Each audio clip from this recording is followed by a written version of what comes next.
Tamad siyang lumilipad at nanghanap ng lupain na tirahan. Wala siyang makitang lupain at siya ay nagalit. Pinagaspas niya ang kanyang pakpak. Ang karagatan ay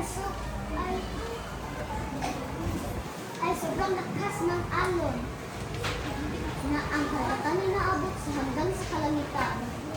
Si kalangitan ay nagalit. Ano ba ang gulo niyo? At pinaulan niya ng maraming mga pulo. Bumalik ng ordinarya ang karagatan at ang ibon ay kumantog ng isang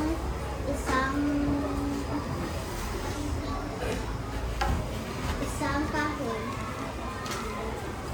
Ano to? Isang kawayan? Kumilitang sa ilog?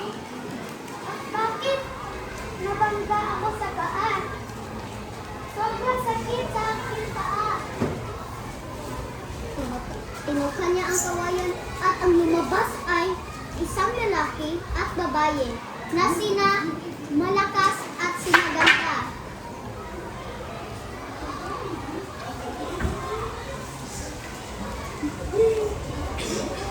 Lumipas ang maraming araw, meron na silang maraming anak.